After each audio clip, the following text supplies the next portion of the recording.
Welcome everyone. Happy International Women's Day to every single one of you. Thank you all for joining us today. I am delighted this day is now celebrated annually by the NRF, but it is thanks to Janice O'Rourke, the Skillnet manager, for her foresight in using the funding of the Skillnet for bringing us all together each year. This event is another great example of the tremendous work done by Janice and her team. Albeit it's normally, as you all know, a great celebration lunch in a nice venue, but little did we know last year, it was the last physical event we all attended. But we are where we are and we're all celebrating it again this year. It's just different. So I'm just going to hand you over now to Janice, who just wants to say a couple of words. Okay, Jan. Good afternoon, everybody. I'm delighted to have you all with us today for our third International Women's Day event, and I'm really delighted the NRF Skillnet can facilitate this session for us today. We've had tremendous support over the last couple of years with the Skillnet, so hopefully going forward we just build and build and we get better. I would like to say we have a little surprise at the end, so hopefully we have a couple of nice winners, but we had two sponsors, Fenero and Contracting Plus, and I want to say thank you very much for the support, not only for this event but for all of our events that you support us throughout the year. So I hope you enjoy it, and I just will leave you on a note. If you're thinking training, please think NRF Skillnet. Thanks a million. Enjoy. Thanks, Janice. So just before we go any further, I'd just like to let you know we are recording the session. So International Women's Day, 113 years old today. Each year it continues to grow from strength to strength. The strapline this year is choose to challenge, so the hand up, but it is what it exactly says. We must challenge gender diversity and inclusion and the gender pay gap. So the seeds of International Women's Day were planted in 1908. 15,000 women in New York City took to the streets, demanding shorter hours, better pay, and the right for women to vote.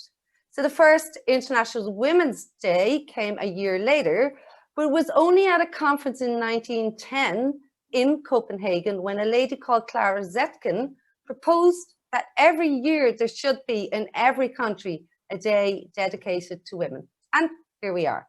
So it's a day about unity, celebration, reflection, advocacy, and action. It's also the day that makes us reflect and focus as we think about gender balance and diversity. And it shines a light on all of the amazing things that women have done throughout the year. It also shines a spotlight on actions, and hopefully the actions that are needed will be generated from days like this. I myself am so lucky to work with 7 amazing women. We could be accused here in the NRF of gender imbalance because we don't have any males on the team. I also live with 2 amazing women and have many female role models in my life, as I'm sure you all are now. There are many great leaders and inspirational women also in our sector in the recruitment profession in Ireland and around the world. I'm very, very proud to be part of this industry. While it is a day for celebrating women, we cannot forget the men who are driving the change and supporting gender balance and diversity. Thank you to all of you who are supporting us women. Thank you to those of you who have joined us here today. We cannot make these changes without your support. My first encounter of men advocating change and promoting gender balance was 20 years ago, a gentleman called Ken Belshaw, Ken. And to this day, he continues to champion diversity and inclusion, even though he's now retired. I'd also like to give a shout out to our current president, Donald O'Donoghue, past presidents, Frank Farrelly, Colin Donnery, Frank Collins, and all the men who are part and have been part of the NRF boards and committees. We're so fortunate over the past 12 years to have worked with all of you men who support gender pay balance.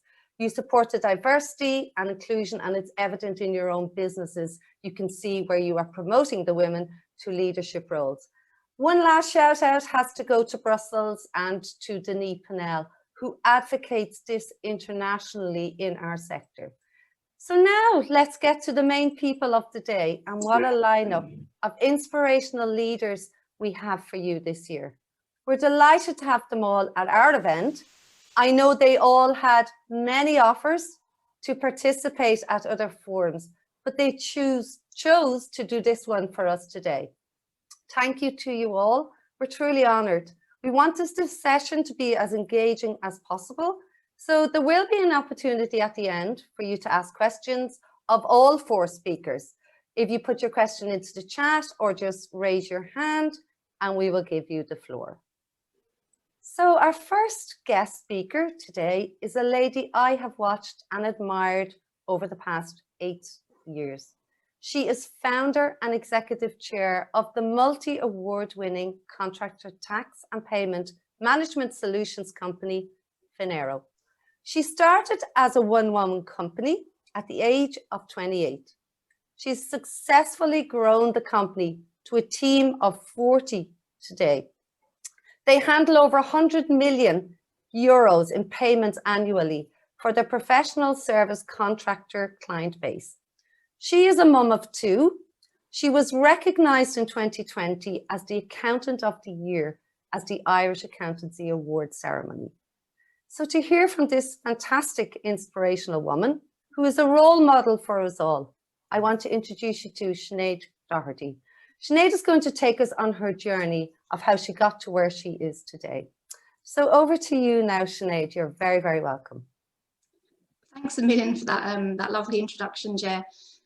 Delighted to be here today and to be celebrating such a fantastic day for women. Hi everyone, I'm the founder of Fenero, and what we do is we provide tax and payment management solutions for professional service contractors, and also advice and training and support to recruitment agencies who place contractors as well. Fenero was 12 years old, just January just gone, and as Ger was saying, from a team of 1, we've grown to a team of just over 40 today, and we're currently recruiting for some further new roles in the business to support growth this year. And yes, Ger, we're also very proud to have picked up a few awards along the way too. So maybe just to give a brief bit of background, I started Fenero when I was 28. I wasn't that long qualified as an accountant at that time, and I get asked a lot about why I started out on my own at that stage.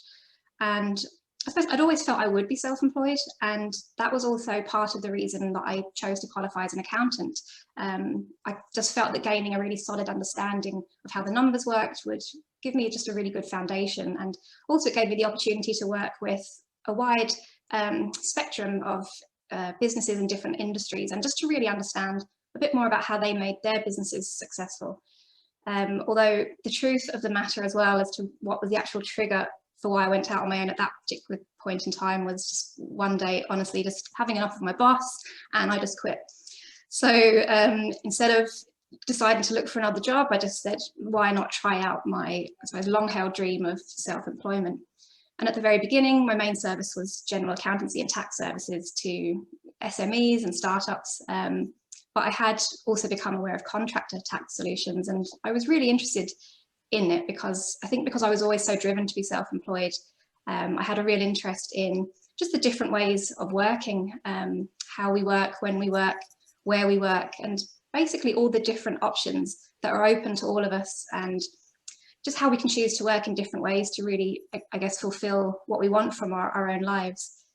And from there I thought, well, we need a tax service to help make it just really simple and easy for those individuals who want to work in a different way to permanent employment, and also to provide a more cost-effective solution to them than what was already available on the market for contractors too.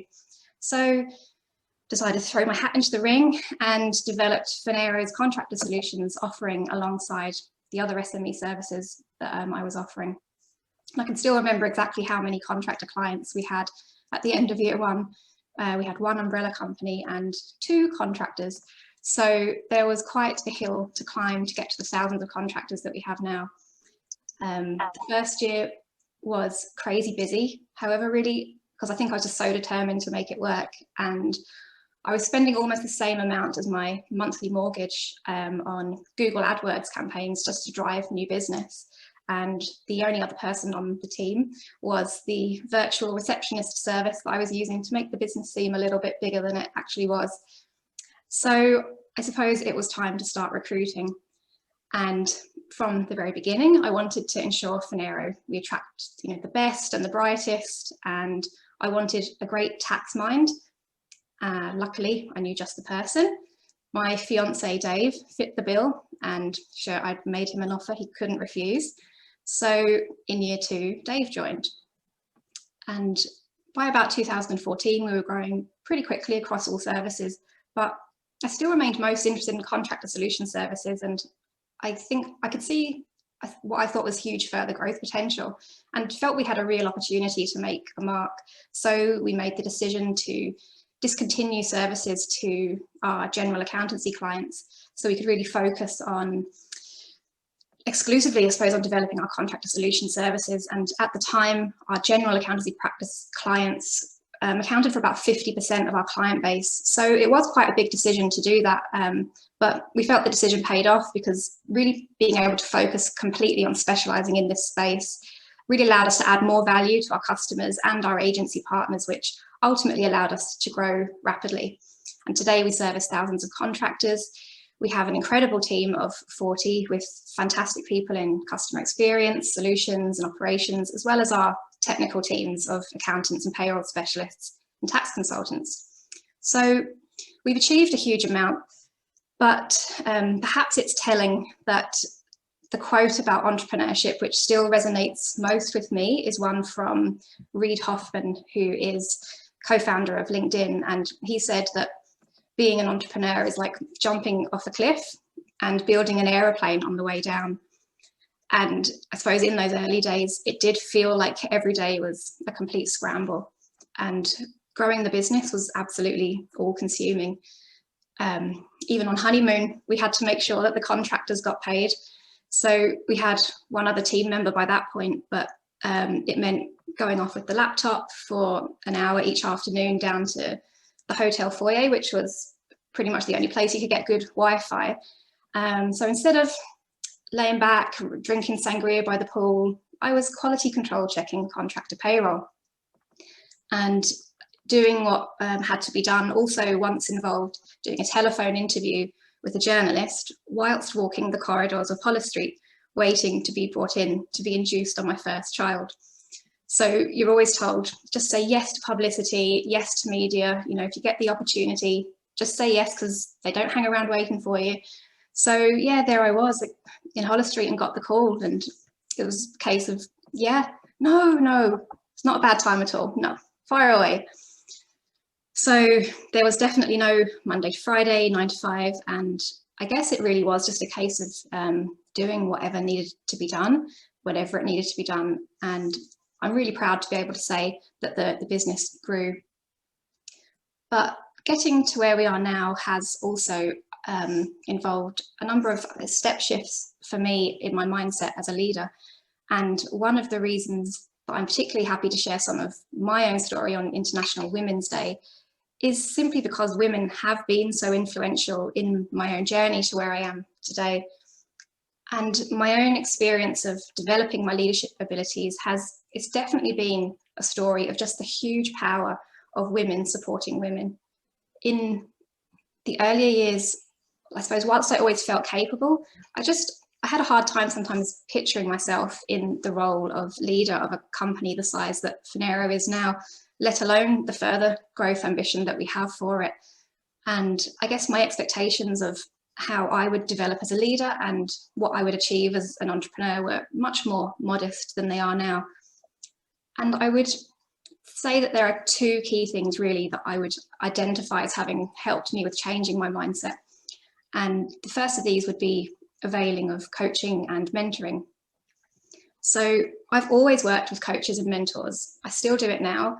And to be honest, I can't really ever imagine not doing that, because there's always something to learn, and there's always something that I might need to be supported with my own thinking on as I continue to grow and develop. And just sometimes it can be something incredibly simple that a mentor says to you, which can have a massive impact on how you go forward.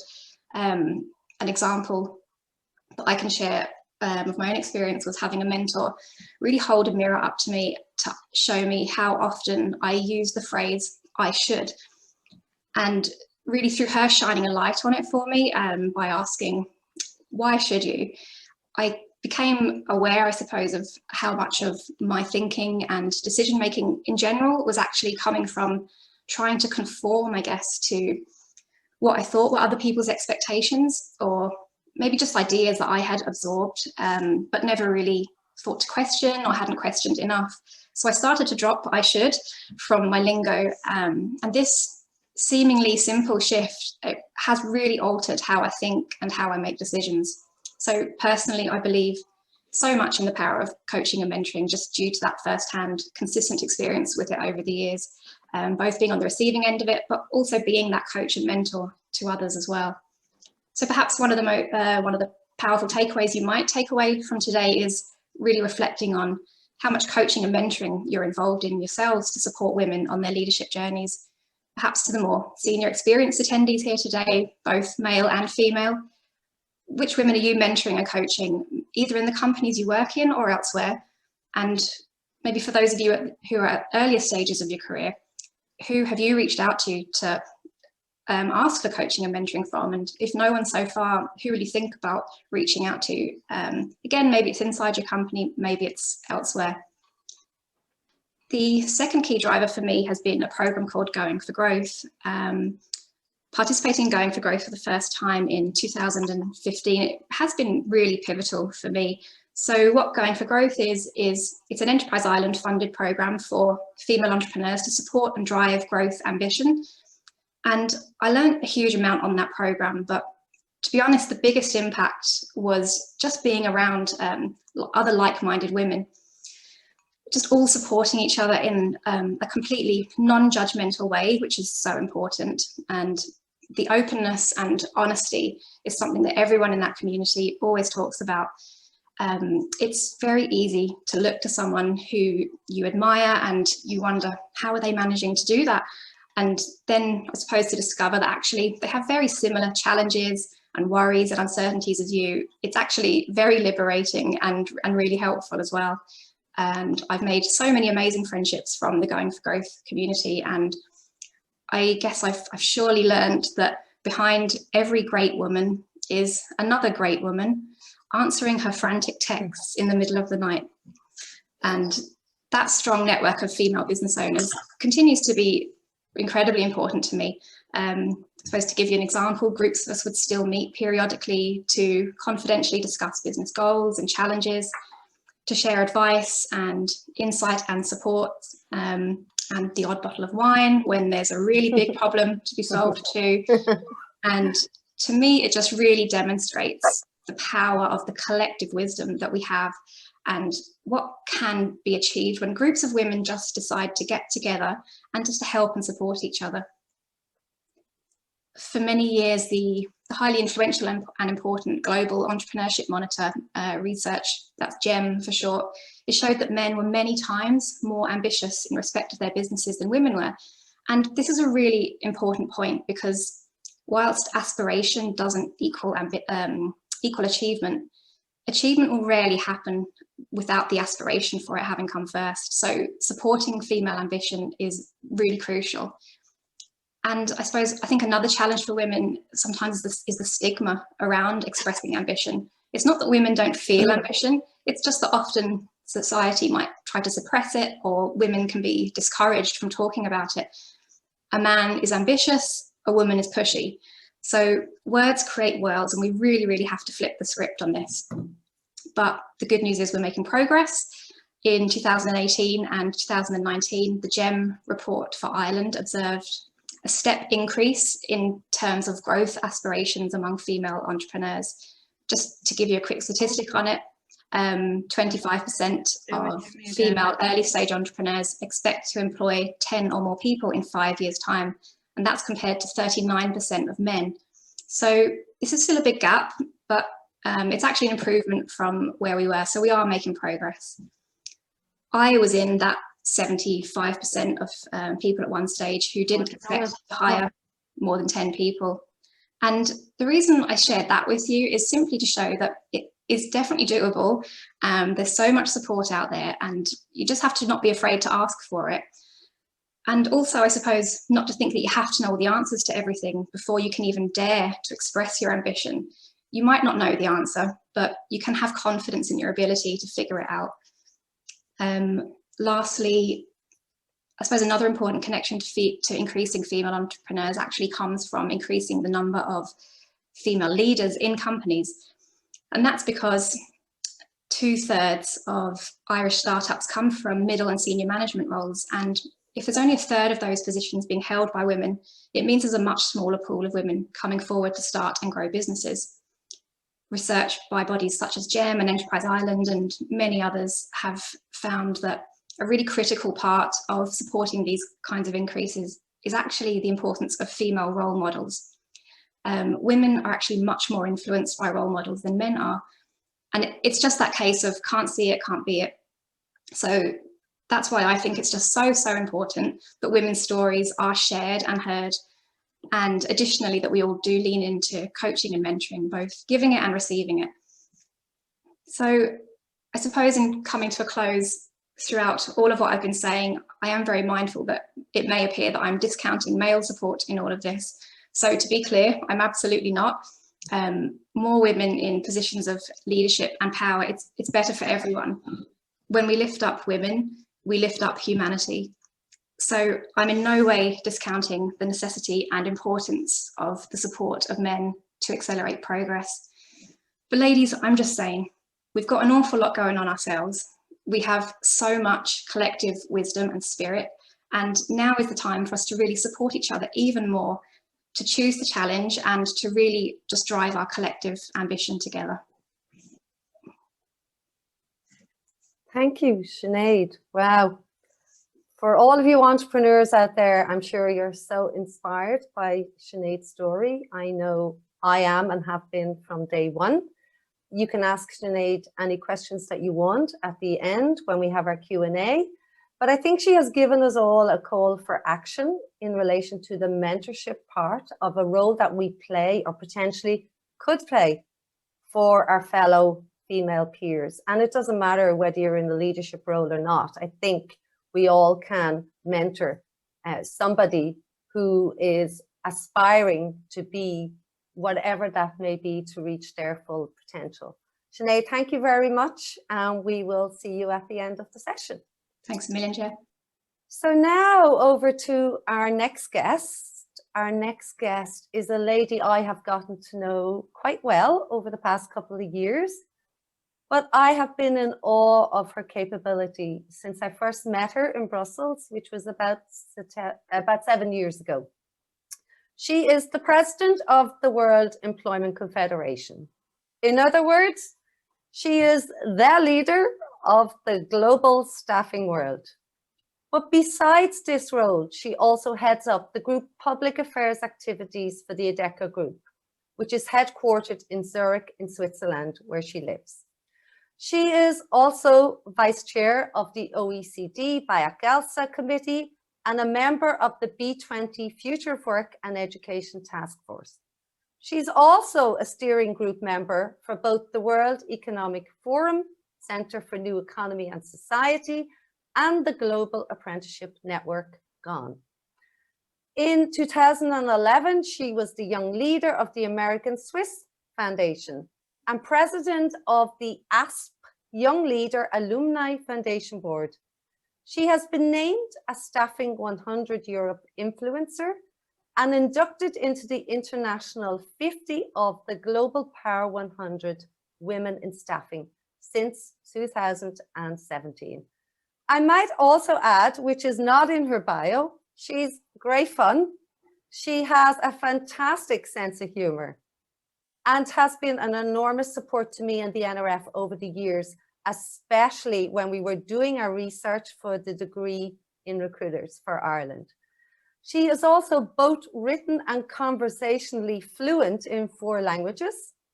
So she is an incredible lady. I am delighted to have her speak here today to us in Ireland. She's coming live from Switzerland, and she's going to speak to us about the disparity of gender in our own sector, especially as we get to the leadership roles. So it is my absolute pleasure to introduce to you all and extend a huge Céad Míle Fáilte to Bettina Schaller Bozart. Bettina. Well, Geraldine, thank you so much for these incredible, wonderful words. And I must say, I've been so inspired already.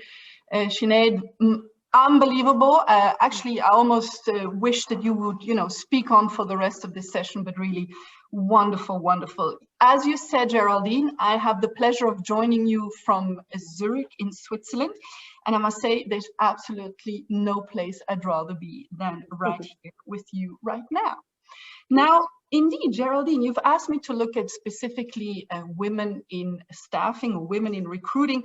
And of course, when you asked me, my first reaction was actually, oh my Lord, do we still have to talk about the topic, How is it, and you've said it yourself, Geraldine, it's been, over 100 years that we've been advocating, fighting for women's rights, whether it's the right to vote, the right to participate, whether it's the right, obviously, to get the same pay. But then I realized, well, yes, that advocacy still obviously needs to be done. And the fact that we have such a strong Women's Day activity out there today, and I don't know how you feel about it, but I feel there's a real buzz out there, obviously proves it. Because why? Well, the implementation around all of these matters that all the women and the men before us have been fighting for, well, that is not quite there yet.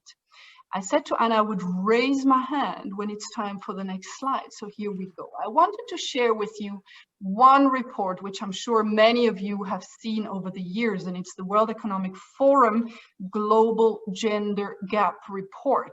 You see on the right, for those who look at the slides, what the indicators are to develop that report. And it's, of course, well, economic participation, the money piece, clearly, how many women have access and can self-sustain themselves. The second piece, education. Another key element, and we know it here with his Skillnet sponsored event, of course, education is the door. Then there's the health situation and political empowerment. Well, all of that leads to this ranking every year. And I looked at the gender gap report of last year. The one for this year is just about to come out. And of course, last year was shocking because it did tell everybody that it would take 100 years, if things continued on the track where they were in order to get that gender parity. Now, on this report, which is the ranking of countries, I was, of course, delighted to see that Ireland is actually doing amazing well. And this is my first kudos, ladies, since most of you are joining us from Ireland. Ireland is in 7th position, if you can read it. So kudos on that. And what won't surprise you, most countries up there are actually Northern European. So the ranking is led by Iceland, there's Norway, Finland, and Sweden. And then interestingly, by the way, ahead of Ireland, still Nicaragua in 5th position, and New Zealand, which might not surprise us for those who follow, obviously, Prime Minister Ardern. What is not on here is that the UK is in 21st position. And of course, the UK is one that I invite you to look at with me just now. So I will ask Anna for the next slide, because indeed what I have come to share with you are a few examples of not directly World Employment Confederation, but members of World Employment Confederation who are incredibly active in this field. And the first insight I wanted to share with you is a benchmark project that was kicked off actually last year as well between APSCO and the REC, the Recruitment and Employment Confederation in the UK.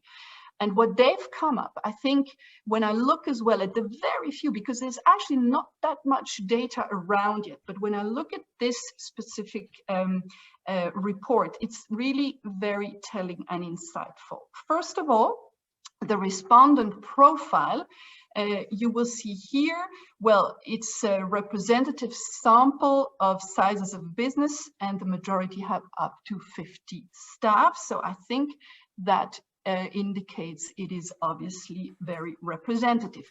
Now let's look at the next slide immediately, which is about what we're about here, female representation. And it's actually that bottom piece, I think, which we need to look at first, because it says that well over 2/3 of recruitment firms have more than 50% female representation at support staff level, and 2/5 have more than 50% female representation at recruitment and resource level. However, and this is probably, let's go back once more, apologies, Anna, and this is going to be the main message today. Well, only if we look at the leadership team and the board, we really drop under 1/3, 29% for the leadership and just over 1/4, 26% at the board level. I think this is really the big piece and the message to you if you want to retain any of those numbers. And I saw that it was just confirmed by another study that was published on Friday ahead of today as well by Bullhorn, which confirmed as well. So women make up about 2/3, right? About 66% of the staffing industry, but only about 35% of them are actually C-suite leadership. So let's go to the next piece. Staff attrition and retention, because this is really a big question, right? Okay, now we know about the issue, but what are we actually doing about it? So over 2/5 of recruitment firms have an overall attrition rate of between 21 and 100%. But when we look at female attrition again, 1/3 of those, 33%, are female within sales functions, but only 16% are females within support functions. And only just over 1/4, so 26% of respondents said that they had specific initiatives aimed at retaining women. Now, if we look at those specific initiatives aimed at retaining women, it becomes interesting. This is, those initiatives are, well, either one as that specific Women in Recruitment initiative, which obviously is leading to this survey. But what was mentioned in that list as well are, well, family-friendly policies, important piece for retention, working around school hours, and then, and this is where Sinead obviously put the finger on it, it's about female role models and mentors. It really seems, and this is again something that we see throughout well, the intelligence out there these days, that this is a major, major element out there to retain. I'm not on the call, I'm just listening. You want to talk? So let us move now that we've looked at this specific example of the UK, at another example, which is that of one multinational member of World Employment Confederation, which I happen to know indeed a little bit deeper, which is the Adecco Group. And what I wanted to share here with you is a bit of a busy slide, but it's one that, you know, gives you an indication of how the Adecco Group is thinking about the gender issue, because first of all, it is embedded into the broader D&I strategy, obviously. And that D&I strategy, for those of you who've been following that social media as well today, you will have seen it's all about we believe in talents and not in labels. And you will see that the actual gender piece is not really, you know, specifically pointed out for those who are looking at the slide. That strategy stands on 4 pillars, from inclusive leadership to consciously inclusive to equity by design and well-being. But again, there is no specific element on gender until, and now I'm going to ask for the next slide, you dive into that inclusive leadership piece. And this is where the Adecco Group has decided indeed to give the gender element a priority, because there was a feeling throughout the leadership that if you get that element right, if ever, and we're really hoping it's not going to take 100 years clearly, and we will come to those time KPIs soon. But in a way, it is one of the big topics that needs to be tackled. And I guess it's also a matter almost of methodology, you know. So if you pick up this big chapter of gender, then you also manage to tackle the other ones. But I really want to highlight here that, of course, at the Adecco Group, one is looking at all the big broad spectrum of inclusion. Now let's look at those KPIs that the Adecco Group is looking at within the gender piece. And the first one is that global partnership, right? We saw it before as well. It's important to link yourself again for anybody to some benchmarks and to join big initiatives. In the case of the Adecco Group, it's the Paradigm for Parity, which is a business coalition that specifically focuses on eliminating the gender gap in corporate leadership. That Paradigm for Parity has a 2030 timeframe as a goal. And of course, the Adecco Group has joined that pledge to be gender, to put in place gender parity again by 2030. Now, what are the numbers today? And believe it or not, the numbers are, well, around 66% of the Adecco Group's population currently of the employees are female, and the representation at the global leadership level, though, is only at about 35%. The figures actually, if we go into the leadership, the two groupings of the Adecco Group, we have the executive committee, where currently 2 out of 10 are women, and then it looks a bit better at the board of directors, where it's at 30%. So these the numbers, and interestingly enough, obviously very representative of the sector, I would say. Again, the interesting piece now is around the ambition. We heard it around the aspiration. Where do we want to go as a sector, and where do the different representatives in the sector want to go? Now, the Adecco Group is also and has started for the past years to put in place certain specific measures in order to support that goal. One of them is a global female talent program. And that is, of course, specific, you know, and only a few lucky ones in a way benefit. But there was a distinct choice made to have the leadership, the members of the executive committee, sponsor up to 3 females that they would again mentor and coach in order to elevate them. So that has been running for quite a while.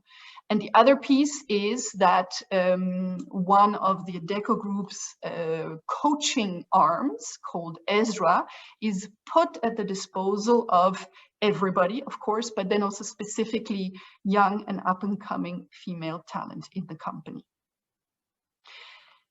Then there's an interesting one, and I think that's one which, when I speak to other people, probably, you know, spurs the biggest incentive, which is the money piece, right? And as you see here, it's been introduced since last year's in the short-term incentives, the STI of the executive committee members, that they need to have this gender diversity objective as part of the measurements of their success. So that, I think, is probably one of the big game changers, and where I do expect that, you know, those targets will be met. Now, if we look at the next initiative by the Adecco Group, and the last one, that is, of course, around gender pay equity, which has to be, at the end of the day, one of the key indicators. You know, having full visibility on the different compensation packages throughout the group, and then, of course, making sure when there is an identified gap that the group acts upon it. Now, you see here that this gender parity activity is obviously something that will also, in a way, depend on what the situation looks like at country level. So here just a few additional examples. Also, obviously, then at country level or at brand level, since the Adecco Group is a big family of brands these days, there will always be additional initiatives on top of that. Now, dear friends, dear other women leaders, this is the one element I still wanted to share on those famous metrics. Just to give you an indication, that strange big number is a 5. So you've heard it before from the paradigm for parity. That is the target by 2030, 50% of parity within the Adecco Group. And obviously, I'll be the first one, delighted to put my finger on that. The good news actually is that by 2020, the goal was at 28%. And I've heard that the group has already reached 32. So in a way, the group is on track for that one. But I would say let's all keep an eye on that, not only for the Adecco Group, but again, for everybody. So indeed, what is ahead? What is it that women in the staffing industry and women in recruitment, should continue to be doing? And I think there, it won't surprise you. And again, this is me, this is the policy geek talking, but we obviously need to continue to have this topic high up on the agenda of policymakers. And there I can only confirm, you've heard from Geraldine, I'm actually involved in the yearly G20 or Business 20, B20 initiatives. Well, last year, Saudi Arabia held the presidency and had an incredible women's group about women's rights in Saudi Arabia and the world. This year again, there is a special initiative by the Italian presidency on women empowerment. These are absolutely key and need to happen for the rest of our lives, I think. And of course, count on representatives like myself to be part of those and to be very vocal. And the same, you see here just a quick indication, the OECD, the Organization for Economic Cooperation and Development, is incredibly active on the topic of women. The same is the ILO. And, unfortunately, they have to, because if there's one thing actually we've seen coming out of this crisis, or we're not out of it as we are in it, is that women will be the biggest victims and are already the biggest victims. And it's something all of us have to not only keep an eye on, but tackle and obviously fight for, make sure that the access for women in the labor market and then the opportunities are there. So we will have to continue to advocate, all of us, as we get out of this call, first thing to do.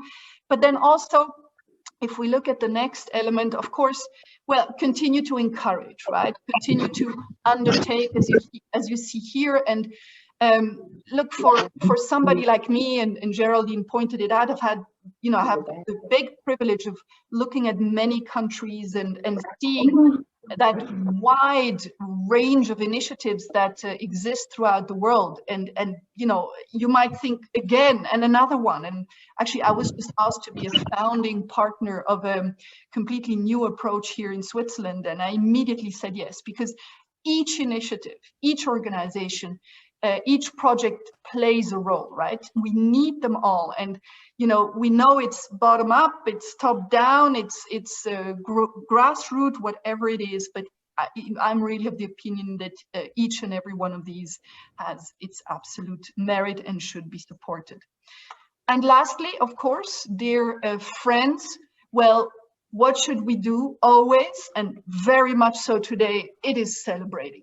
Absolutely celebrating, highlighting. Geraldine knows me, I'm always one who calls for champagne, and this would be the moment definitely as well.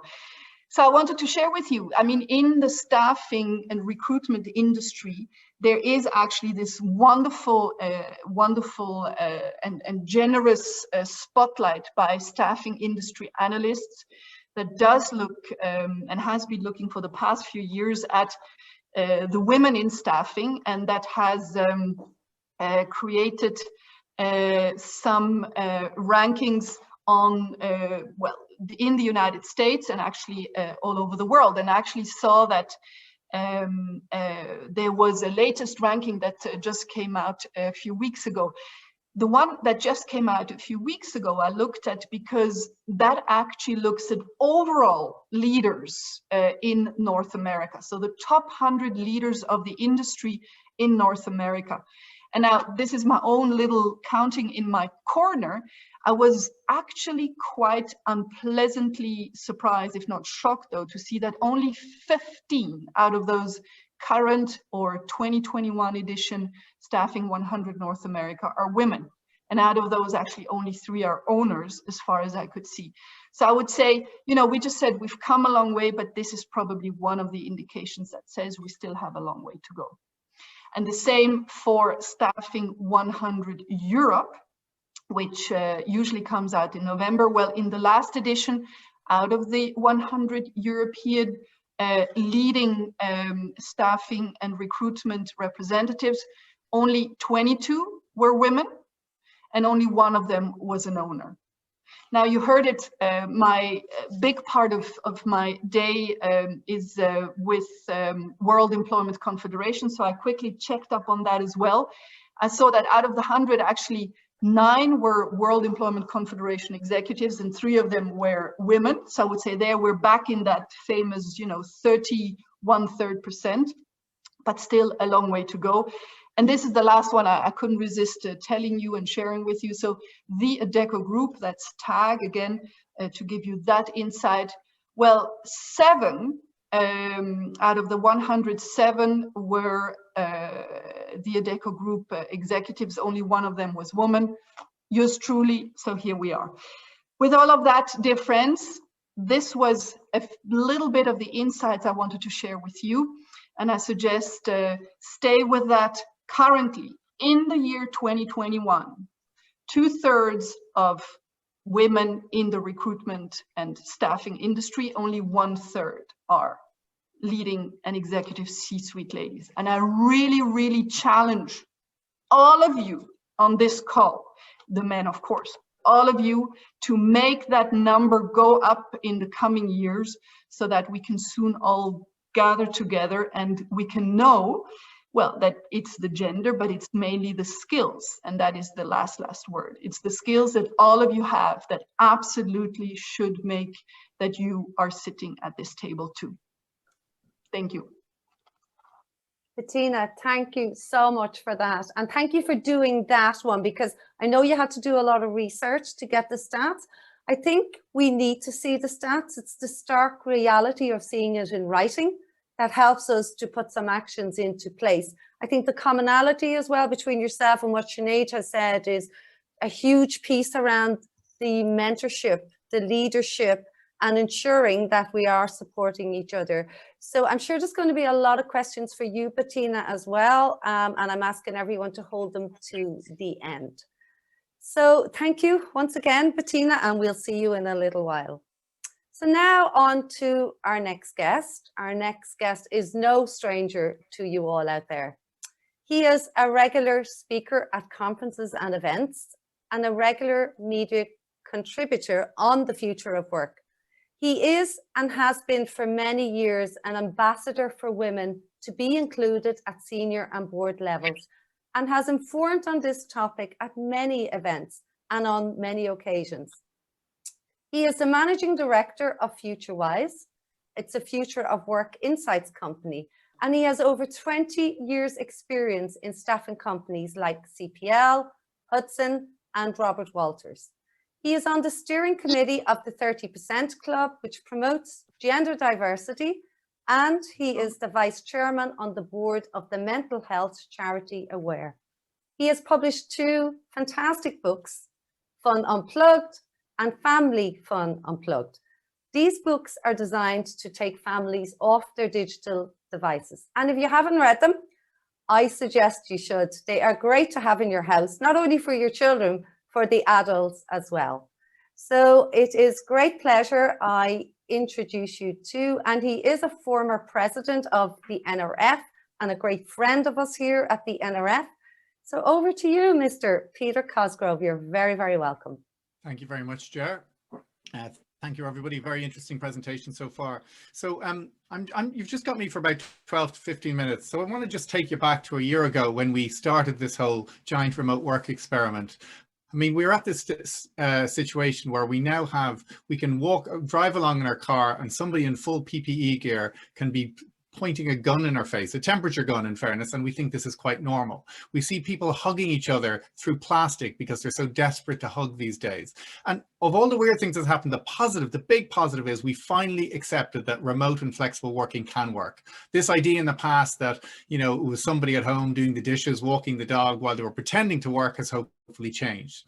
And what's probably going to happen then when we look at what the future is going to look like is people are wondering, well, what will we do when we go back to the office? Will we go back 1 day, 3 days, 4 days? And what I'd like you to think about, especially in International Women's Day, don't focus on what the office is going to look like or what work you're going to do. Focus on the culture of the organizations. And many of the organizations you work with are really struggling with the whole area of diversity and inclusion right now. Many of them have got to the first level and then they feel that they've gone back a step. And we can even see in society how we've gone back a step. That actually in the last quarter in America, they highlighted that 1.1 million had opted out of the workforce in the US and 78% had been female. So COVID hasn't actually even been equal for the men and the women out there in the workforce. But let me tell you firstly why I think some of the problems we have with diversity and inclusion. The reason firstly people focus on gender diversity over all others is it's the only one that isn't a minority. It's 50-50 or 51-50 or 49. And secondly, if you get gender diversity right, everything else will follow. So that's the focus and why people focus on. But the problem we have is many people focus on what is the processes, but not the practices. So let me give you some examples. So the first thing they do is let's focus on our employer contracts and make sure we've got parental leave and paternity leave as well as maternity leave. And they put these processes in place and they feel great, but then they work out, why aren't men taking paternity leave? Because actually all you've done is you've put in a process. But actually, men have seen what's happened when in certain organizations when women have taken maternity leave. And secondly, their other male colleagues say, seriously, are you going to take this? I'd never take this. So culturally, they almost feel they can't take it. Then we do things like we roll out unconscious bias training. And again, in itself, it's a good thing. However, the only measure of how good unconscious bias training has been is how many people took unconscious bias training. So it's not great in terms of measuring on its own. And the challenge we have is people do it and then they think they're cured. They forget the word is unconscious. Even if you've done it, you're biased. And then the third thing that we'd all be very, very used to on this call is people start having, you know, diverse slates of candidates at interview. We have gender neutral job ads. We even take the names off job ads. And again, we feel this works. But guess what? If the person interviewing only wants somebody who also is a Manchester United supporter, all of this process sounds great, but it won't make any difference.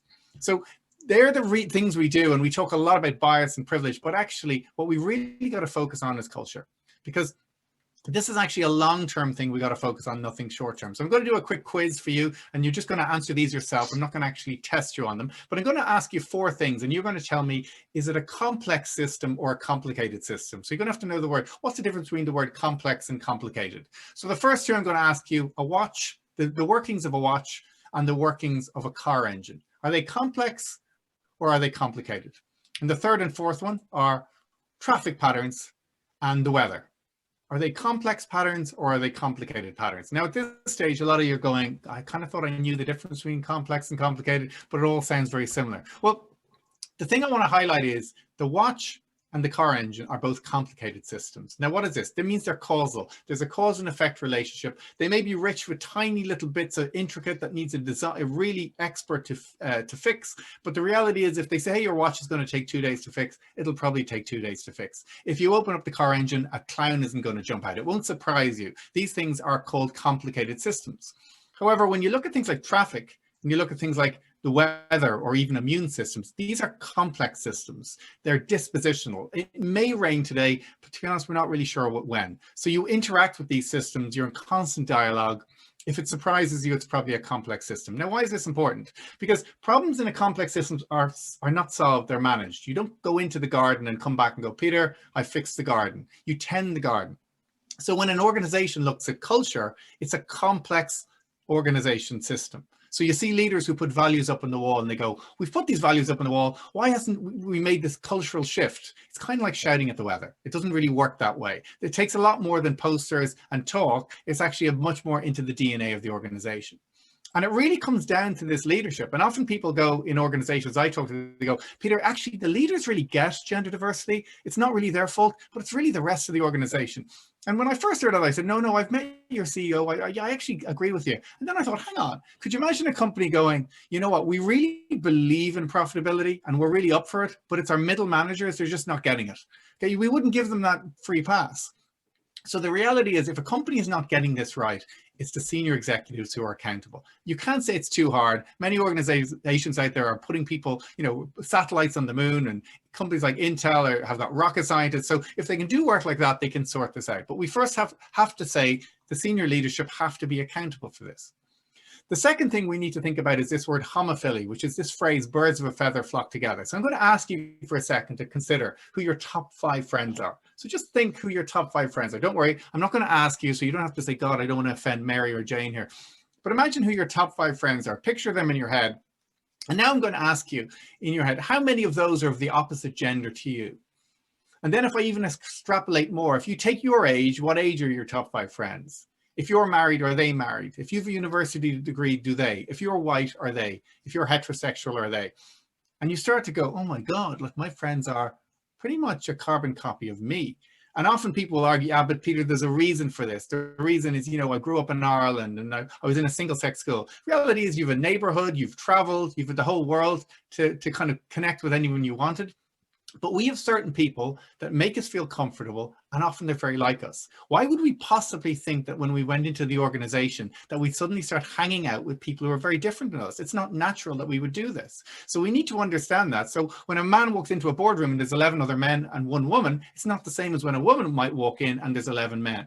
Okay, so we need to understand the same with a white face and a black face. So when you look at the role of gender diversity and inclusion, the biggest differentiator has to be the role men play in this, because actually it's very easy for them to play a very small role when none at all. Because when it comes to the power dynamic still in Ireland's senior executives, there's still more men than there should be compared to women. So we actually need to convince rather than complain. So for instance, I talked to a guy recently and he said, Peter, I was opening a door the other day for a woman. Then I thought, do I open the door? Do I not open the door? And he said, you know what, I'm just not going to get into any door situations anymore. And I thought, okay, no, that's ridiculous. That's political correctness gone wrong. And this is where we get this wrong. People conflate the two. But when it comes to men, you've got some who are violently opposed. They just don't believe in this. They just say, oh, it's a meritocracy. You should just be the best person for the job. And the reality is that's just not true, because actually, if you think about how many companies are just all men at the senior level, what you're essentially saying is there's never been any woman in all time who's been good enough for that organization. So people always argue about things like quotas. We've had quotas for 500 years in Ireland. It's just white men in their 40s and 50s. So it's nothing new that we would have them today. We've also got probably the more worrying one for me, which is the men who say they really believe in it, but they don't do anything. Peter, I've got 2 daughters. I really believe in this, but they actually don't do much to change or to help it. And then we've got men who don't care. And before you get really upset about that, actually, you know, we don't really care about climate change. We might have our kind of a cup that we use every day for our coffee, but actually if Ireland was underwater in 20 years time, I'm guaranteeing we'd care a lot more. So we actually have to bring men along this journey and make sure they understand the importance. One of the simple ways is to understand the privilege that men have. Up to 15 years ago, there was no such thing as a female crash test dummy. Can you imagine that? Men and women are not the same size and the same build. And when they first even introduced them, they only had them in the passenger seat because they presumed women wouldn't be driving. When you look at the office, so one thing that's improved is temperature control of men and women. We have a different kind of metabolic rate. And that's why women were generally freezing in offices, because it was usually done to the standard of the male, not the female. Even things like sat-navs, ones that you can talk to in cars, when you call the sat-nav, often a woman's voice wouldn't be recognized because the whole thing was done by a man and didn't recognize a woman's voice. And one engineer very kindly said, could women not just speak with a deeper voice as opposed to changing it? So the privilege is important, but if we really want them to care, we need to know that they need to be involved. And research has shown us that people remember most when they effectively, they see and they experience things. So for instance, when a kid puts their finger into icing cake and licks it, they'll really want to do this again. And in the 1990s, the New York mayor realized this, and the subways were called the electric sewer, but nobody wanted to fix them until he made the police, the New York Police Department, all travel the subway for one entire month. And by the end of that month, they'd seen all the antisocial behavior, and suddenly they said, you know what, we need to make a change, because you need to involve people. So you need to think in organizations, how do we involve people? Don't just tell them the data, don't just tell them they need to be involved, make them care, make them involved. And the other thing, which has kind of already been spoken about, is this whole idea of sponsorship. You know, a mentor is someone who'll listen and speak to you, but a sponsor is someone who'll talk about you. And whether we like it or not, more men still hang out with more men in organizations, so therefore more men are more likely to sponsor more men. So actually, if you're a man out there, you need to ask yourself, are there 3 women in your organization you could sponsor in the next 6 months? And sponsorship is not something you can just do. You actually have to get to know the person and actually see what they're like. So if you look at a couple of things that have worked when it comes to, because culture is the long-term view, but we have had some things that have worked, like the 30% Club and the Balance for Better Business. That is a government initiative sponsored by Leo Varadkar, which has actually put targets in place. And we've moved the needle of 12% of females on board in Ireland to 29%. Now, we're nowhere near where we need to be, but it's a starting point. And even gender quotas in government has made a difference, even though it exercises people. When you think about it, all this means is there's more females on the ticket. You don't actually have to vote for any of them, but still people get upset about it. But what I wanted to really focus on with you is the fact that this is bloody complicated. This isn't something you're going to solve really, really easily. And over the next week, you're going to hear a few things. You're going to hear people saying diverse companies are more innovative, diverse business meetings means people are more creative, and diverse businesses are more profitable. And all of those things can be true, but they're not necessarily true. If you keep your culture as it is and start bringing in all these really curious, different thinkers in the organization, all you're going to do is completely disrupt your company in the wrong way, and people will kick them out again. You need to actually be much more clever about how you do it. Secondly, companies can't do everything. The role in the household needs to change. The role of government needs to change. The role of childcare being linked to the female salary as opposed to the household salary needs to change. So as I finish up, just think about a couple of things. When you go back to the workforce in 3 months, 6 months, 9 months, when we go back, do you think you'll go back 5 days a week? Most people say no, but one of the challenges we're going to have is what is going to happen if more of the senior executives do go back 5 days a week? Are they tacitly telling everyone else, you know what, if you're serious here, you got to go back 5 days a week? So what we need to understand is there's a lot of unwritten rules that happen. And if we aren't aware of these unwritten rules, our company can fall foul of them. So we've got to be very careful of those. But the reason I really believe we really need to choose to challenge on International Women's Day, and this is only a day, this is something we start on today, and then you need to work on for the rest of the year. I think there's 4 things you get from this. If you have a better organization where people feel free to bring their whole self to work, think about how much of a better place it is. People feel free to express themselves. People will have more challenging conversations. And most important, you'll have more humble leaders. And I remember a friend of mine said recently, he said, when COVID-19 happened, our CEO was eloquent in addressing the distress people were feeling, but he felt really, really at a loss to address Black Lives Matter because he had little understanding and he was worried about saying the wrong thing. And this is one of the problems when it comes to any sort of diversity. Unless we've actually felt it ourselves, we can actually feel like, oh, I might say the wrong thing here. And what do? We say nothing. So really the goal of leaders is we've got to listen a lot more and listen to other people's views and people who understand this better than us. And if we do that, it won't just be for International Women's Day, it'll be for the rest of the year. Thank you very much. Thank you, Peter. As always, plenty of food for thought there. As like our first 2 speakers, Choose to Challenge, Bettina and Sinead talked about, how we should be supporting women as leaders. You've put the challenge down to men, for men to actually look at the challenges in their organizations. So yes, definitely. I love what you said, to have the confidence and be able to bring your whole self to work. If every organization could even just take that one thing on board as a starting point, I think we will get there further. So thank you very much, Peter. And I'm sure there's lots of questions for you as well. Peter will be with us at the end of the session. And he is going to moderate our Q&A session, but you can still also ask him a question. So thank you, Peter. So now for our final speaker, and what a speaker we have for you today. I'm absolutely thrilled to introduce you to Dr. Ciara Kelly. Ciara is a GP. She's an award-winning columnist, and she is IMRO Speech Broadcaster of the Year. She qualified as a doctor in 1997 from UCD with a first-class honours in general practitionering. She's currently a partner in Carrick Clinic Family Practice and also teaches general practice to medical students and postgraduate doctors for both University College Dublin and Trinity College Dublin.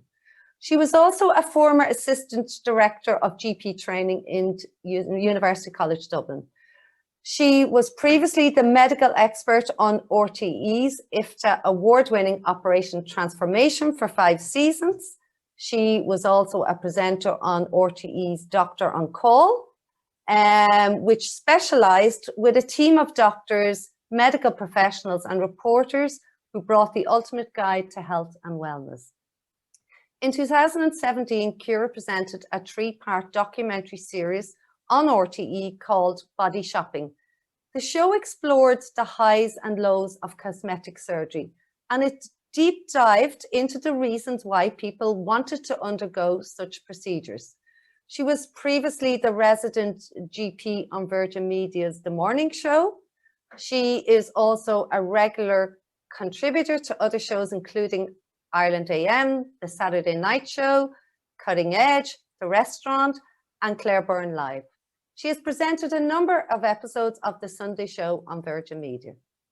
Ciara has also presented her own show, Alive and Kicking, on Saturday mornings on Newstalk and also on Lunchtime Live. She spent a year and a half as a resident weekly panellist on the current affairs shows, The Friday Right Hook, and went on from there to have her own weekly slot on Monday evenings. The Right Hook Health Check, described in the Irish Times Radio Review by Mick Keeney as so good it deserves cult status. And I can say, as someone who listened to this half-hour show every Monday back then, I can honestly tell you it was one of the funniest and most entertaining half hours that you would spend on a Monday evening. She currently presents Newstalk Breakfast, and I know we have many people on here who are avid listeners. She presents the show with her colleague, Shane Coleman, and writes weekly for the Sunday Independent newspaper. Her debut article in 2008 won a Medical Journalism Award, and she now has a popular weekly column called Doctor's Orders. Not solely focused on medical topics and issues, Ciara also contributes to the paper on a wider variety of topics, including finance, politics, social justice, pop culture, and more. She's a regular keynote speaker for health conferences, public speaking engagements, and corporate events. She is quite outspoken on many health issues in the media to highlight patient issues and rights advocates. So to tell us her story here today and why she decided to make the dramatic career transition from a medical doctor to a journalist and broadcaster is the ever popular Dr. Ciara Kelly. Ciara, you're very welcome, and thank you so much for being with us here today. Thank you very much, Ciara, and that was quite a mouthful for you, and you could have left out probably most of it. Thank you very much for inviting me to speak to you all today on International Women's Day. Thank you to the previous speakers as well. I heard some of the last 2 or 3 speakers, including Peter Cosgrove, who I rip off all the time about gender quotas. When people throw at me about gender quotas, don't have them, I say, well, we've had male gender quotas for hundreds of years. So thank you for that, Peter. I dine out on your quotes. The only thing I would take exception to is you've talking about leaders being humble. I think that is a reasonable thing if the leaders are men, but I'm not sure that women should be humble at all in the workplace. I think, in fact, we've been far too humble for far too long. The last speakers have given you lots of detail and lots of data and all of that. I suppose I'm going to do something a little bit different. I'm going to sort of tell you a story, which is my own story. And I'm going to then tell you what maybe I've learned over the years about, I suppose, being reasonably successful in 2 careers, both of which are reasonably male dominated, and certainly medicine has become more female led now, but when I started out it was very male dominated. I know this is about women in leadership and all that, and I probably, like most women listening in on this, certainly never thought of myself as any kind of a leader, but I would have recognized in myself perhaps that I wasn't a follower, that I have always been somebody who has sort of thought things through themselves and tried to come up with their own ideas or their own path. And I have had a relatively circuitous and convoluted path, particularly to where I am today. I would have left school in 1988. would have done my leaving cert then, and I, like a lot of 17-year-olds, wasn't entirely sure what it was I wanted to do. So I did a BCom in UCD back then in the late 80s. It seemed like a good idea. I thought it might get me a job, and it's very different now to then, the kind of the way we view. Now we want to self-actualize in our careers, but back then we had much lower aspirations. And certainly in the late 80s, I was just thinking get a job, because so many people headed off on the boat, as it used to be called. They emigrated to London or elsewhere. And so I did commerce, and I didn't like it. I didn't like it at all. I was doing economics and finance, and it wasn't for me. It's not to say it isn't for other people, of course, but I certainly didn't like it. And I didn't know what to do as such. I didn't really know what it meant to be doing something and not to like it, or it not to suit me. And so as the year, I did first year, and I still didn't know what to do. And towards the end of the summer, at the end of first year, I thought maybe would I consider doing medicine? And I had a good leaving cert. I didn't even need to kind of transfer. I could have just gone back to the CAO, but I'd missed all the deadlines. So I ended up doing second commerce, having nothing else to do. And then I was 2 years into a 3-year degree, and my parents quite sensibly said, you're young and flighty, and I certainly was. They said, maybe you should finish it before you go off and do something else. So I did do that, and I went into medicine. And medicine I much preferred. Medicine suited me. I'm a kind of a nerd, first of all, and I'm also a bit of an anorak when it comes to maths and science and stuff like that. So it was much more playing to my strengths. And I do think in your career, like maybe in all aspects of life, playing to your strengths is a good idea, because we all have skills and we all have strengths and talents and all of that kind of stuff. And being, you more than anybody who work in recruitment will know, trying to squash square pegs into round holes is not the best use of people. If you can bring out the best in any team or in any person, you know, you'll get the most out of them in their job. And so went into medicine, and I liked medicine a lot. I was much relieved that I did, in case I went into something else that I didn't like, and I was starting to think maybe I don't like anything. But no, I liked medicine, and I did that, and I worked at that, and I became a doctor. And you subspecialize as when you leave medical school. And I went into general practice largely because I liked the holistic approach of general practice over maybe the hospital-based approach. Hospital-based approach to medicine, there's nothing wrong with it, and people who are there are usually very, very sick. You'll see this with COVID now. If somebody's very sick, that becomes the focus of all attention. And that's how it is in hospital-based medicine. Somebody comes in and they have pneumonia or they've had a heart attack. That becomes the focus of attention, and it needs to be, and that's a normal thing. What I liked about general practice is that you're seeing people for all sorts of little things, and sometimes big things too.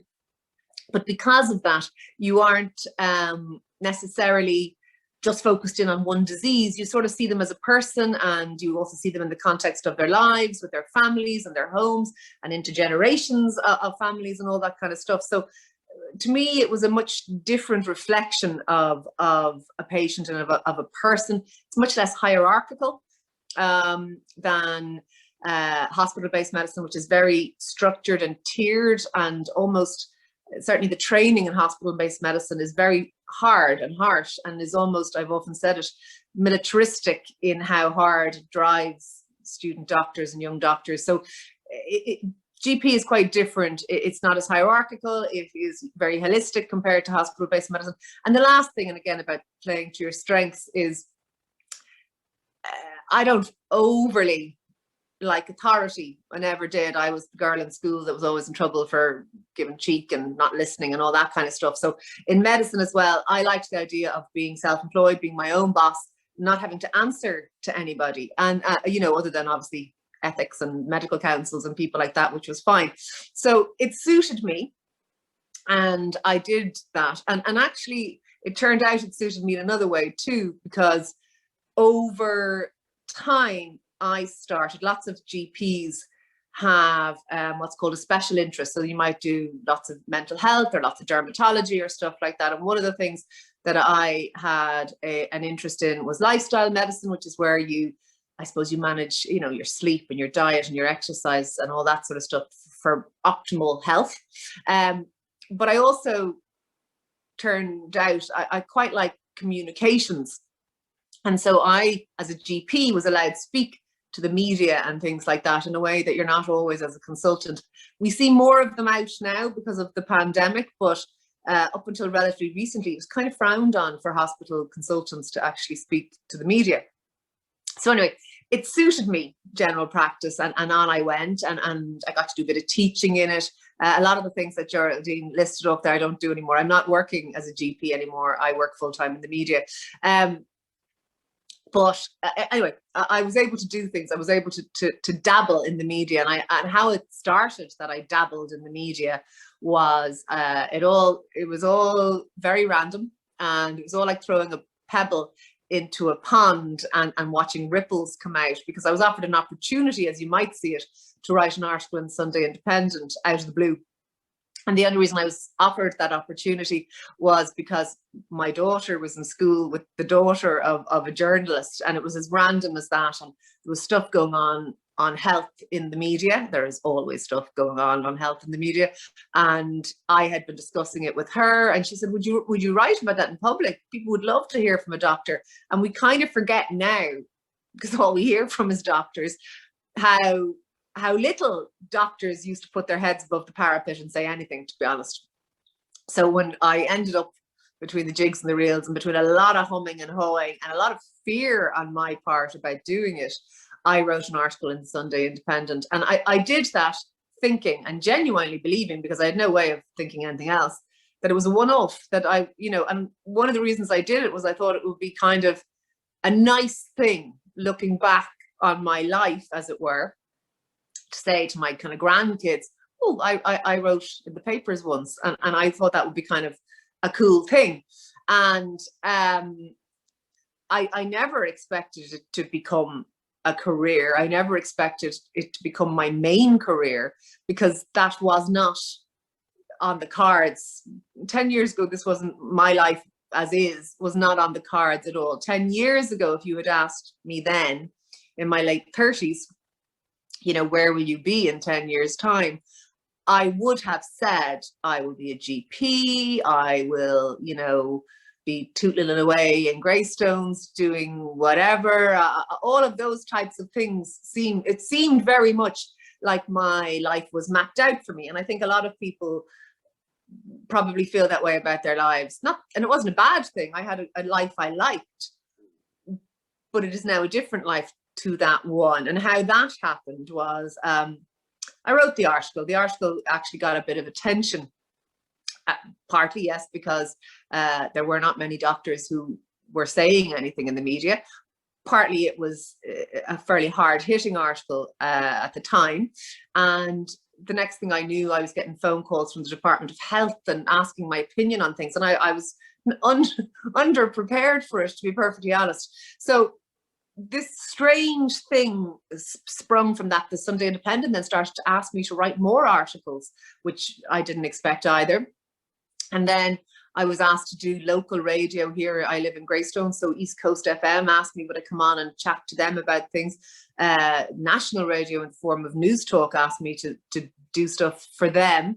RTE were asking me to do bits, and so was TV3 at the time. So all these little ramifications came from that one article. But truthfully, I always believed that it was going to fizzle out, that this was a kind of a thing I was dabbling in for a while, and eventually it would fizzle out. And that would always have seemed the most likely thing, most particularly because almost every media career fizzles out. You have a shelf life, generally speaking. So, you know, I tootled along, and I honestly didn't give it much thought, which brings me to two of the things I have learned about doing things in life. One is to be open to opportunities and to take them when they arise, and maybe they'll bring you somewhere, maybe they won't, but that's something I have learned. And the other thing is because I never really put much store in it, I didn't really expect it to get me anywhere. I didn't overthink it. I didn't overstress it. I didn't sweat it particularly.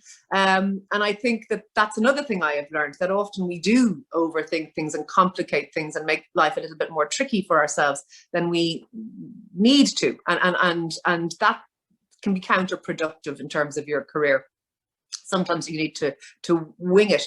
But as I went on, I was doing more radio and telly and like kind of ridiculous amounts. I was actually started to become a little bit snowed under because I already had a fairly busy job. I was a partner in a practice. I was director of GP training in UCD. I was training doctors and medical students.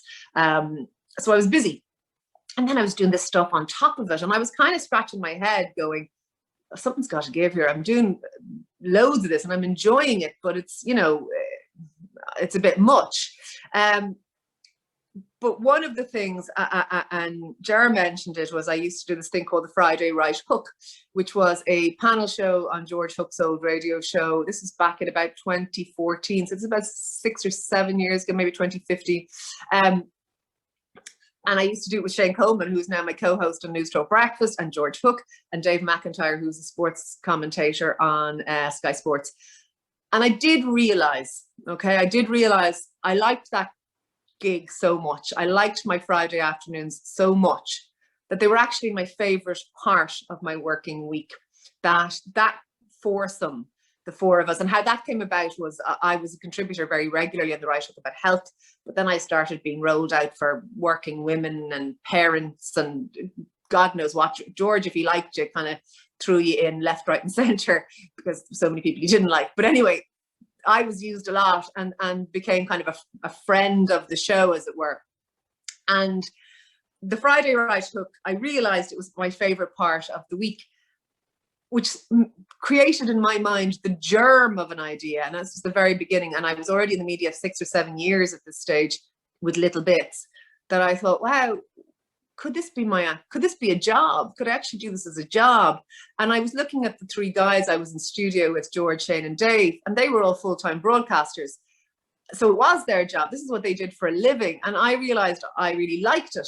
Not the telly, not the print, but actually the radio, that I actually really liked it. And it was at that point that I thought to myself, I think I'd like to do radio. You know, I was 20 odd years in medicine, nearly. I had achieved what I could. I mean, I was a partner in a practice by about the age of 30. I bought it out with another GP, a very successful practice. So from a very relatively, not very young, but relatively young, I was an owner of an SME, kind of with employees and all that responsibility. And we were successful. We were doing well. But I was kind of going, I could do this now till I'm 70. Which is about another 30 years nearly, or maybe there's something else. And so that's another thing that I learned along the way, which was that it's not just playing to your strengths, it's finding out what you like to do and kind of mooching towards it. Kind of, you don't always, people always say, young people in particular will always say to you, I don't know what I want to do. I'm not sure any of us know what we actually want to do, but we sometimes know what we like and what we don't like about what we are doing.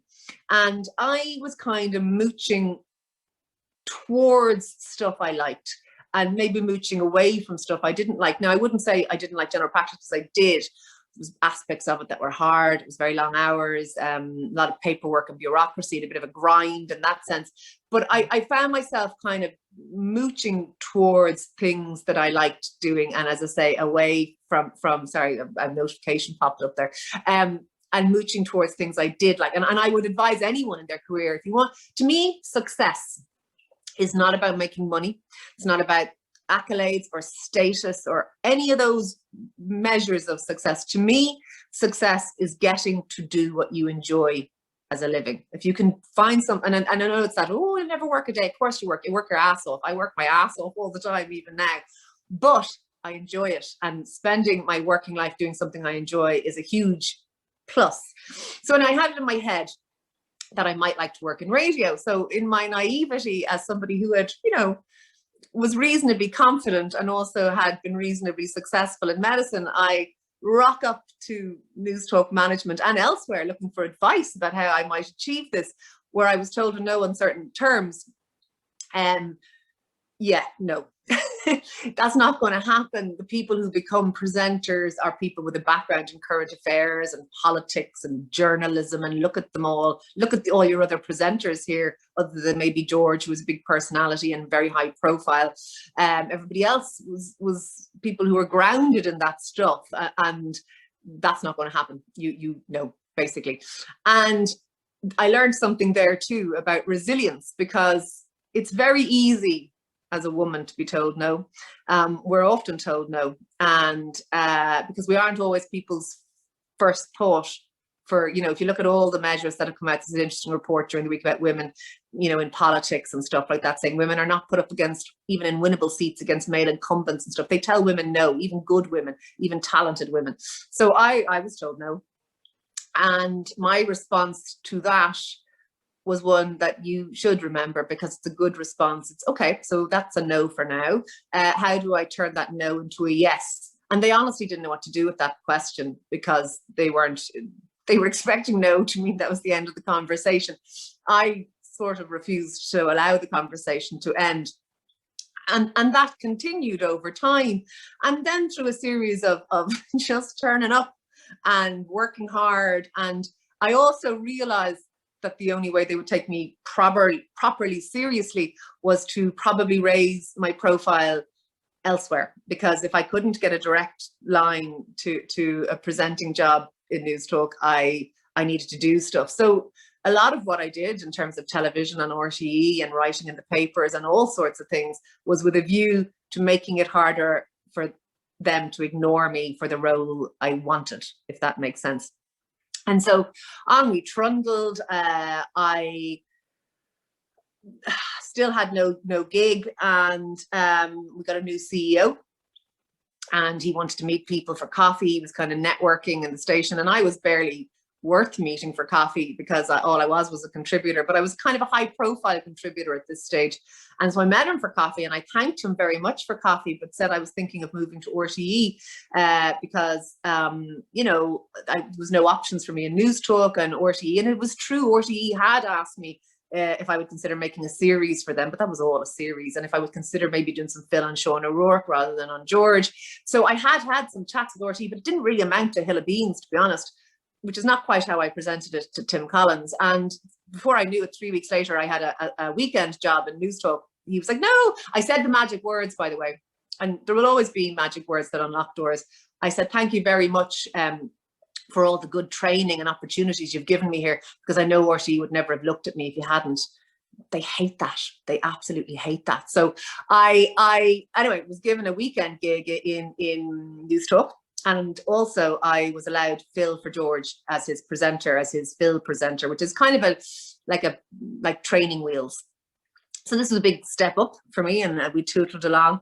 And then what happened, nobody could have predicted, and nobody could have planned for, and nobody could have orchestrated a career out of. But George got in hot water, and that was the end of his lunchtime show that he had now moved to from the evening slot. And it happened quickly, and there was really nobody around, you know. Anyway, I got stuck in the chair, and at that point I was asked to take that job. Like, I had no time to plan, and that was a real crunch moment for me, because I couldn't do both. I couldn't work full-time in general practice and broadcast, because yes, you only broadcast maybe for a couple of hours a day, but there's a lot of work goes on behind the scenes. You probably work for 4 or 5 hours on top of that, preparing for things. So it was either kind of, you know, jump or get off the pot, or whatever that expression is. It was like this, you're you know, do it or don't do it, but this is the moment. If you're going to take your opportunity, you do it. And I left. I knew I could fail, and I you know, I knew it was risky. I had a permanent pensionable job. I had an equity share in a practice that was going to take me definitely till I was 70 and give me a secure income. It's 100 yards from my house. I can actually see it out my window from here practically. And I thought about it, and I went, you know what, risk. My children are a bit older. Surely to God, I know there was a great expression when I was growing up, you know, having a safety net, go to college, have a safety net. I thought, I must have a bloody safety net at this stage. I'm a doctor. That must be as good a safety net as you can kind of get. So I took the chance and I ran with it, and it went well, thankfully. And here I am. I got moved to breakfast last September, which perhaps if you don't know about radio, that won't mean anything, but that would be a promotion because breakfast is one of the biggest shows of the day. So it has worked out. So I was thinking about what I have learned from doing that, from kind of working in two very different careers in both kind of competitive fields. And I learned a few things. One of the things that hold us back, and I think we all know this, is our fear of failure. But one of the things I think held me back when I was younger, and certainly I believe, in my humble opinion, see, Peter, I am being humble, is fear of success. Women have terrible imposter syndrome. Women really nearly need to be told they're good enough because sometimes they don't believe it in themselves. And I don't know how along the way, somewhere, I don't know, I lost my fear of success. And that allowed me to do much braver things than I ever would have done when I was younger. I think it's no coincidence that I took a kind of a brave step maybe in my career in my 40s. I don't know if I would have been ballsy enough to do it, although ballsy is a terrible thing because that implies that bravery is a male thing. I don't know if I would have been ovarian enough to do it in my 30s. But I fear of success, I seem to lose it. And when I lost that, that really helped me an awful lot. I do think the thing about playing to your strengths is good. I have a career that is, you know, I used to own an SME. I used to be a part owner in an SME. I'm no longer in that, but I do have a media company now. And it is, I'm pretty much the only employee and director and all that kind of stuff to it. But it is very much built around what I can offer in the media. And I think playing to your own strengths and designing a job or putting the right person in the right role, which is what a lot of you guys do, that is a great fit, because first of all, you get a happy person in the workplace, a productive person in the workplace. You know, the employer will get the best out of somebody, but you will get the most satisfaction. It's a really a win-win situation if you can play to your own strengths, and if you can find the perfect job for you, well, aren't you lucky? And that is something I think is very good.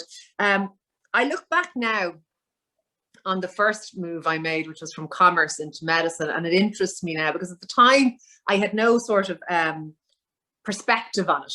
I very much thought that I was just unhappy in something and I moved to something different. It was a more challenging thing because I was a bit bored. I didn't really like business.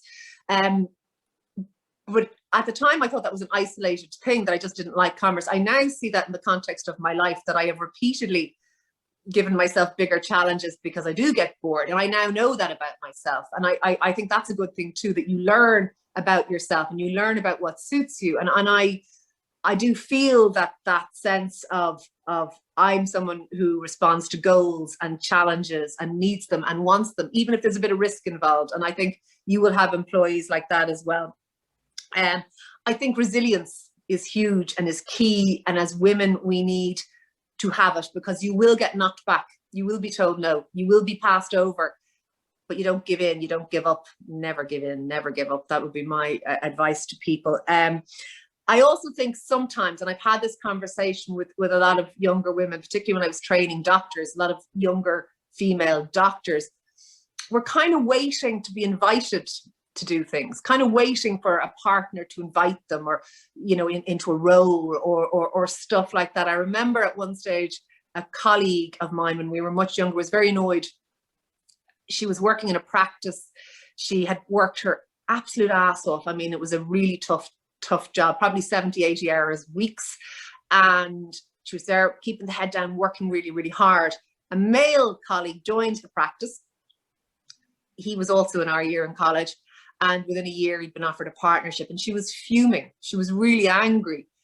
And I, possibly unhelpfully, said to her, "Did you ever tell them you wanted to be a partner?" And she said, "No, I mean, God, no, I didn't want to say that."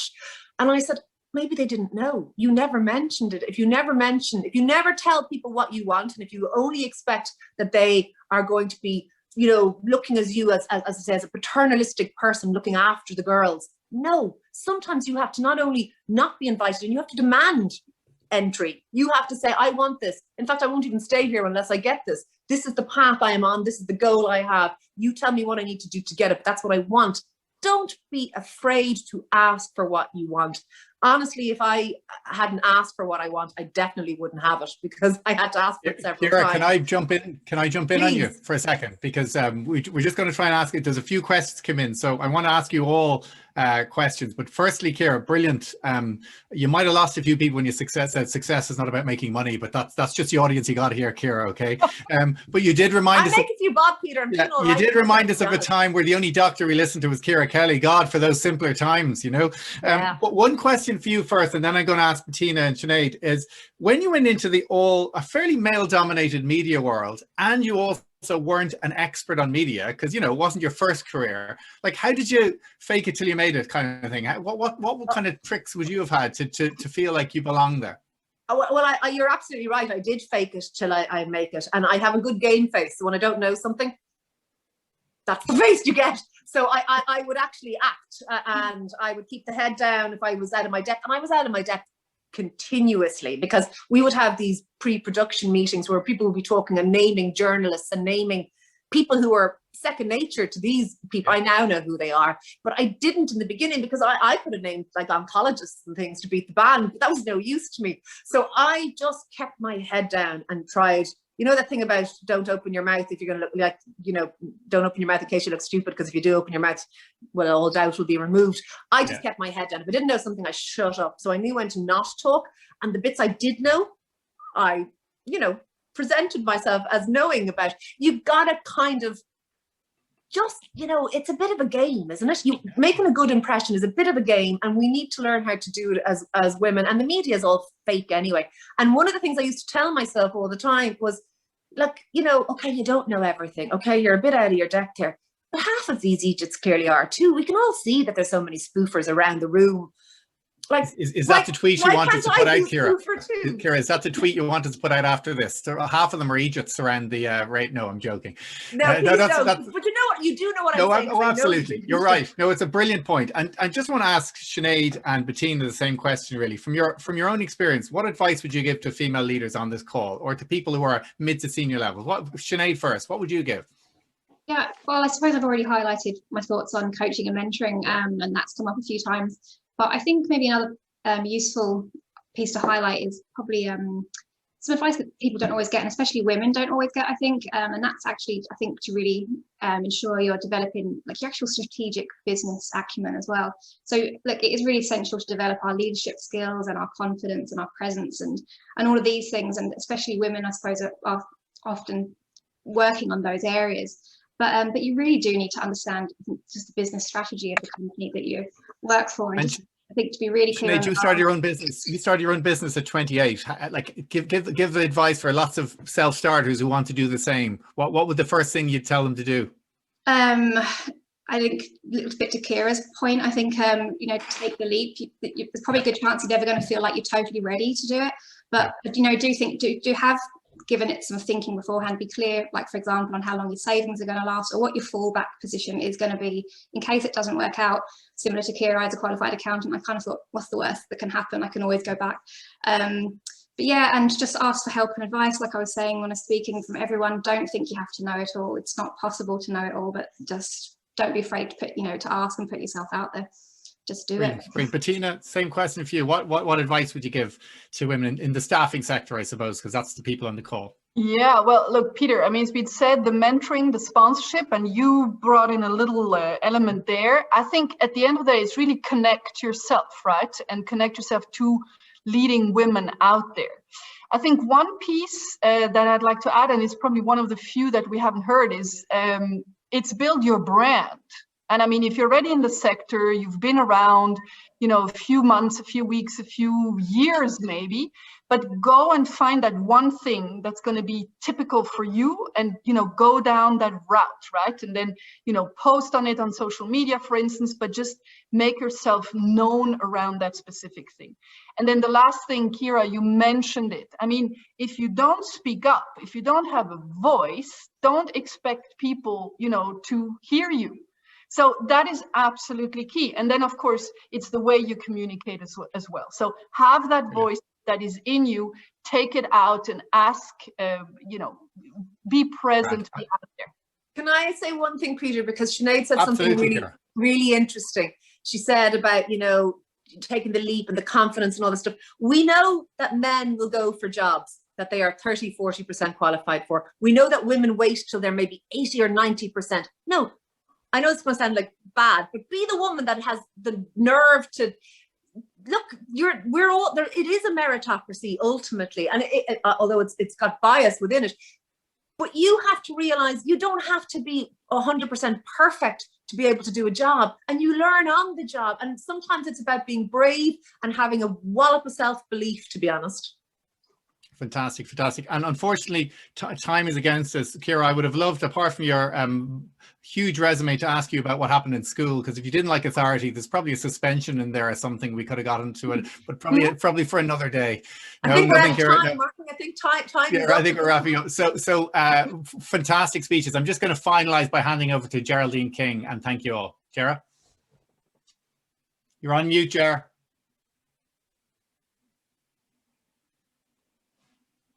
Well, I couldn't go without the famous quote for the year, could I? You're on mute. Wow, what can I say? Thank you. Spend the last 2 hours on this very important day with such 4 fantastic people. Really and truly, Sinead and Ciara, thank you so much. Sharing your stories with us. Bettina for the insights and the data. And Peter for the always sound advice and the insights that you always give us, and for moderating the Q&A. So as we go our separate ways for the rest of the day, I hope you all have something nice planned, or you get to give yourself some downtime. I'll leave you with one last quote, which I think is very relevant to us all, and based on all of the comments that we've heard from our expert speakers. I hope it makes you smile. It always does me. When women get together, great things happen, but we still need to be that person who straightens the other woman's crown when it wobbles. Be that person. Thank you. Have a great day.